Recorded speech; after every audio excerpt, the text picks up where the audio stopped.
Dear students, you are welcome in my online teaching classes. I am Shishpal Chauhan. Today I have brought the chapter 5 of Kantapura for the students of BA third year semester 5. This is the summary and analysis of the chapter 5 Kantapura. प्यारे विद्यार्थियों, आज मैं BA final year semester 5 के students के लिए उनके novel Kanthapura का chapter 5 लेके आया हूँ और इस चैप्टर 5 की समरी और एनालिसिस आप सबके सामने है। Life at Skeffington Coffee Estate. In the very beginning of this chapter, the narrator Achakka focuses her attention on the description of Skeffington Coffee Estate and the conditions of poverty, exploitation, suppression and misery prevailing there. आरंभ में जो narrator है अचक्का इस chapter की शुरुआत में readers का ध्यान स्कीफिंगटन कॉफी एस्टेट की डिस्क्रिप्शन की तरफ ले जाती हैं और हमें बताती हैं स्कीफिंगटन कॉफी एस्टेट कहाँ तक फैला हुआ था, कितने एकड़्स में था, ये सब बातें हमें बताती हैं और वहाँ पे जो कंडीशंस थी, गरीबी की हालत, शोषण, एक्सप्लॉयटेशन, सप्रेशन, जो दमन वहाँ पे मजदूरों के साथ किया जाता था, जो मिजरी वहाँ प्रिवेल करती थी, जो दुख दर्द वहाँ छाया हुआ था, उसके बारे में हमें अवगत कराती हैं, हमें ये जानकारी देती हैं। See how the pathetic condition of the laboring people passing by the Kenchamma temple is. अगर आपने टेक्स्ट पढ़ी है तो आप देखिए किस तरह से जो लेबरिंग पीपल हैं, जो मजदूर लोग हैं, कंचम्मा टेम्पल के पास से जब वो गुजरते हैं, स्कीफिंगटन कॉफी एस्टेट में जा रहे होते हैं अपना सामान लेके, खाने पीने का, अपने घर का जितना भी सामान है बैलगाड़ियों में लाद के वहाँ ले जा रहे होते हैं, तो उनकी दशा देखिए, उनकी कंडीशन देखिए। तो टेक्स्ट का कुछ हिस्सा मैंने यहाँ लिया है, उसको आप देख सकते हैं। आर्मीज of Coolidge marched past the Kenchamma temple, the mastery before them, while the children clung to their mothers' breasts, the old men to their sons' arms, and bundles hung over shoulder and arm, and shoulder and heads, up to the Skeffington Coffee Estate. Coolies from below the ghats, coolies, young men, old women, bundles for etc. तो उसमें जो narrator हैं वो बताते हैं readers को कि किस तरह से आर्मीज ऑफ कुलीज का मतलब उनकी भीड़, जो लेबरिंग क्लास है, उनके ग्रुप कंचम्बा टेम्पल से होते हुए उनके साथ साथ मैस्ट्री चलता, उनका फोरमैन कह लो, उसको मैस्ट्री वर्ड यूज़ किया गया है, और मदर्स अपनी गोद में दूध पीते बच्चों को लिए हुए हैं, ओल्ड मैन अपने जो बुजुर्ग लोग हैं वो अपने बेटों की बाजुओं को उन्होंने सहारे के लिए पकड़ा हुआ है और उनके कंधों पे सामान के जो बंडल्स हैं वो लटके हुए हैं और सिर पे भी सामान उनके रखा हुआ है। तो इस तरह से ये भीड़ कॉफी एस्टेट्स की तरफ बढ़ी जा रही है और एक लंबी कतार इन लोगों की देखी जा सकती है। नीचे घाट्स, जो मालाबार घाट्स हैं, उसमें संकरे रास्तों से वो ऊपर की तरफ बढ़े आ, जिनमें नौजवान व्यक्ति भी हैं, बुजुर्ग लोग भी हैं, बूढ़ी औरतें भी हैं और बर्तनों के बंडल्स वगैरह उन्होंने उठाए हुए हैं। तो इस तरह की डिस्क्रिप्शन लेखक हमें देते हैं। This is a very minute description of laboring class reaching the Skeffington Coffee Estate in search of work to sustain their lives. तो इस तरह से ये नरेटर ने हमें बहुत ही बारीक विवरण दिया है उन लोगों का जो कॉफी एस्टेट की तरफ अपना रोजी रोटी कमाने के लिए, अपना जीवन यापन करने के लिए वहाँ पहुँच रहे हैं। The owner of the estate passed the message to the mastery and he explained to the laborers. तो इस दौरान जो मैस्ट्री है जो उनको लेके आता है, उसके पास एस्टेट के मालिक का एक मैसेज आता है और वो लेबरर्स को पढ़ के सुनाता है। The Sahib says that if you work well, you will get sweets. And if you work badly, you will get beaten. That is the law of the place. तो इन मजदूरों को इनके काम शुरू होने से पहले ये बता दिया जाता है कि अगर आप अच्छा काम करोगे तो आपको मिठाई मिलेगी, अगर आप बुरा काम करोगे तो आपको पिटाई मिलेगी। और यही इस जगह का कानून है, ये लेबरर्स को बता दिया जाता है। परंतु इन मजदूरों की गरीबी, इनकी मजबूरी है, इन्हें ये सब सहन करना पड़ता है।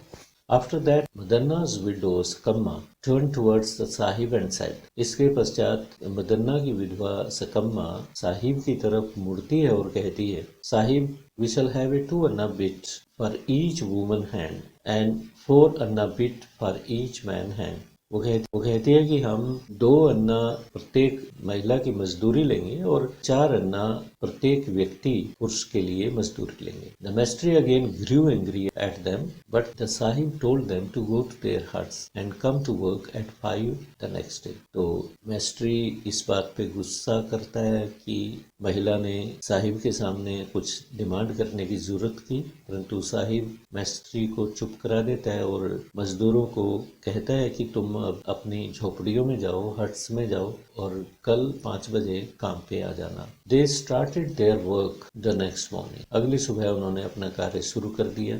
Men began digging pits and hewing. Hewing क्या होता है? बड़ी लकड़ी के टुकड़े करना, कुल्हाड़ी के साथ उसके टुकड़े करना. The women began plucking weeds and killing vermin. जो पुरुष थे उन्होंने लकड़ियों को काटना शुरू किया. बड़े बड़े लकड़ी के गट्ठर हैं, बड़े बड़े लॉग्स हैं, उनको कुल्हाड़ी के साथ काट के छोटे छोटे टुकड़ों में करना होता था. और महिलाओं का कार्य था कि वो खेतों में वीड्स को प्लग करेंगी. वीड्स जैसे अनवांटेड ग्रास उगाता है फसलों में, उसको निकालेंगी. फसलों में कीड़े हो जाते हैं, उनको मारना होता था. तो ये कार्य महिलाओं का था. If any one of them wants to open tobacco pouch or betel bag, the master is there to keep his eyes on them at some distance behind some jack tree. ऐसे में मैस्ट्री आसपास ही होता था. किसी जैक ट्री की आड़ में, किसी पेड़ की आड़ में कुछ दूरी पे वो बैठा होता था. अपनी आंखें गड़ाए रखता था इन मजदूरों पे कि कहीं वो आराम न कर ले.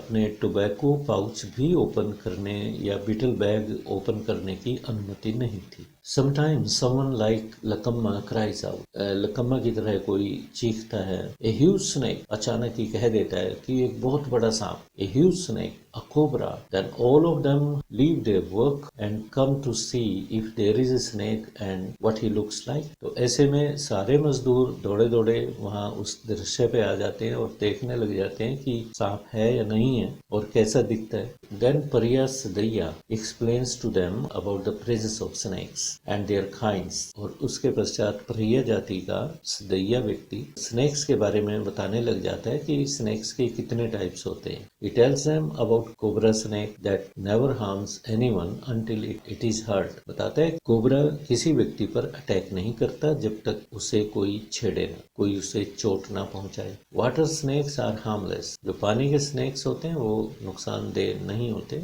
इतने डेंजरस नहीं होते. And they are found near ponds and streams. और उन्हें गांव के तालाबों के पानी में या फिर झरनों में, किसी नालों में देखा जा सकता है. But the green snake is very wicked. परंतु हरे रंग का सांप बहुत बुरा होता है. One mistakes it for a rope when it is near a bamboo. जब वो बैम्बू के पास होता है, जो बांस के दरख्त होते हैं उनके आसपास होता है या उनके ऊपर चढ़ा होता है, तो कोई भी व्यक्ति उन्हें रस्सी समझने की गलती कर बैठता है. Once Kamma, while gathering cow dung, put her hand to remove a bamboo leaf. वो बता रहा है उन्हें, एक बार सकम्मा जब काऊ डंग इकट्ठा कर रही थी, गाय का गोबर इकट्ठा कर रही थी, तो उसने बांस के पत्ते को हटाना चाहा. But it was a green snake. परंतु बांस का पत्ता नहीं था, वो सांप था, वो हरे रंग का सांप था. We come to know about more kinds of snakes like flying snake, the python, the krait, the rattle snake etcetera. इस तरह से वह व्यक्ति अपने साथियों को सांप के सभी प्रकारों के बारे में बता रहा था, जैसे कि उड़ने वाले सांप होते हैं, पाइथन होता है, क्रेट होता है, रैटल स्नेक होता है. इन सब की विशेषताओं के बारे में बताता है. Pariya Sadaiya continues telling us how Meda died leaving his 3 children and a wife. और फिर सिदैया हमें ये बताता है कि किस तरह से मदा की मृत्यु हुई थी और वह अपने पीछे अपनी पत्नी को और 3 बच्चों को छोड़ के चला गया था. The bent-legged Chandraiah was found dead in the garden. और किस तरह स्नेक बाइट की वजह से ही चंद्रैया, जिसकी टांग मुड़ी हुई थी, वह भी अपने बाग में मरा हुआ पाया गया था. स्नेक बाइट की वजह से ऐसा हुआ होगा. Siddhya also tells us how Chennaiya died of the snake bite. और सिद्धैया ये भी बताता है कि चन्नैया की मृत्यु भी स्नेक बाइट से हुई थी. As he was narrating story after story to the laborers, then the mystery appears silently. इस तरह से सिद्धैया एक कहानी के बाद दूसरी कहानी घड़े जा रहा था, तो तभी मिस्ट्री वहाँ अचानक ही अपीयर हो जाता है, आ जाता है. Without saying a word, everyone stood up with their instruments. बिना कुछ कहे प्रत्येक व्यक्ति एकदम अपने औजारों के साथ खड़े हो जाते हैं. They worked with their axes and scissors till the sunset. वो अपने औजारों के साथ जैसे कुल्हाड़े हो गए, कैंची होगी, शाम तक सूरज के छुपने तक काम करते थे. Thus they worked continuously from morning to evening. इस तरह से वो सब मजदूर सुबह से लेके शाम तक सूरज छुपने तक कार्य करते हैं. जब तक सूरज नहीं छुपता जब तक वो काम करते हैं बिना किसी आराम के. The working conditions at the Skiffington Coffee Estate are quite deplorable. जो working conditions हैं Skiffington Coffee Estate में बहुत ही शर्मनाक हैं, deplorable है, shameful है. Workers are exploited there physically and mentally at the behest of the Hunter Sahib. Hunter Sahib के कहने से, जो मालिक हैं उनके कहने से जितने भी वहाँ के वर्कर्स हैं उनको उनका शोषण किया जाता है, शारीरिक रूप से भी और मानसिक रूप से भी उनका शोषण होता है. और हंटर साहिब के बारे में, और हंटर साहिब जैसे लोग इंडिया में कॉलोनियल रूल को रिप्रेजेंट करते हैं, उपनिवेशवाद को रिप्रेजेंट करते हैं. He applies all the strategies by which he could control Indian labouring class to his maximum benefit. और वो सब तरह की योजनाएं, तरीके अप्लाई करते हैं इन मजदूरों से मैक्सिमम बेनिफिट लेने का. After the death of old साहिब, his nephew takes over the charge of the estate. Old साहिब की मृत्यु के पश्चात उसका भतीजा इस एस्टेट का मालिक बन जाता है. It's said that the new Sahib is not a bad person. ये कहा जाता है कि जो नया साहिब है वो एक बुरा व्यक्ति नहीं है. He does not beat the laborers like the old uncle, nor does he refuse them to give money in advance. वह जो पुराना मालिक है उस जैसा नहीं है. वह लेबरर्स को पीटता नहीं है और ना ही एडवांस देने से मना करता है. कई बार अपने मजदूरी एडवांस में मांग लेते हैं तो उसको देने से मना नहीं करता. But he has a big flaw in his character.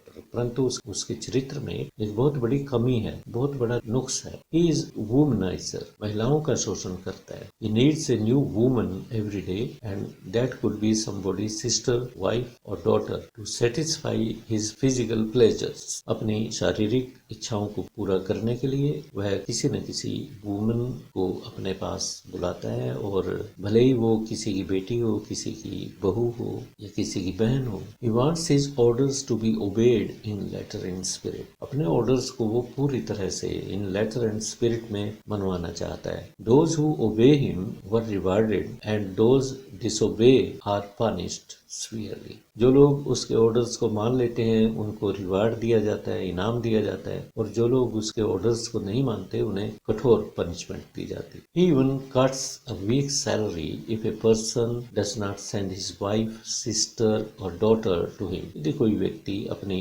बहन, अपनी पत्नी या अपनी बेटी को नहीं भेजता उसके पास, तो उनकी एक सप्ताह की मजदूरी काट ली जाती है. Even more punishment is given if the disobedience continues. यदि यह disobedience continue रहता है, यदि ये अनुशासनहीनता लगातार चलती रहती है, तो उसको सजा भी दी जाती है. All these laborers have to work under toughest conditions in the coffee estate. इस coffee estate में इन सब मजदूरों को बहुत ही कठोर conditions में काम करना पड़ता है. The rainy season brings more troubles for them. जो बरसात का मौसम है इन मजदूरों के लिए, इन गरीब मजदूरों के लिए और मुसीबतें लेके आता है. They are drenched from head to foot while working. बरसात के मौसम में इन्हें काम करना पड़ता है, लगातार कार्य जारी रखना पड़ता है. भले ही वो भीग जाएं, गीले हो जाएं, तब भी इन्हें काम करना होता है, इन्हें कोई छुट्टी नहीं मिलती. Their huts are too small to keep them dry in the rainy season. इनकी जो झोंपड़ियाँ हैं जिनमें रहते हैं, अपनी रात बिताते हैं, तो वो भी इतनी मजबूत नहीं है कि बारिश के पानी को झेल सके। उनमें पानी टपकता है तो वहाँ भी ये आराम से नहीं रह सकते। Several types of waterborne diseases also spread and they too cause havoc on them. बरसात के मौसम में तरह तरह की बीमारियां फैलती हैं और इन लोगों की जान ले लेती हैं। Havoc, destruction. Several coolies die every day because of unhealthy conditions prevailing there in the coffee estate. इस कॉफी एस्टेट में जो अनहेल्दी कंडीशंस फैली हुई हैं उनकी वजह से प्रत्येक दिन किसी न किसी कुली, किसी न किसी मजदूर का देहांत हो जाता है। तो प्यारे विद्यार्थियों, इस तरह से इस चैप्टर में आपको एक झलक मैंने कॉफी एस्टेट की दी कि किस तरह से वहाँ मजदूरों का शोषण होता है, उन्हें शोषित किया जाता है और वो कितनी मिजरेबल कंडीशंस में वहाँ रहते थे। तो इसके बाद मैं नेक्स्ट चैप्टर लेके आऊँगा। Till then have a nice day. Thank you.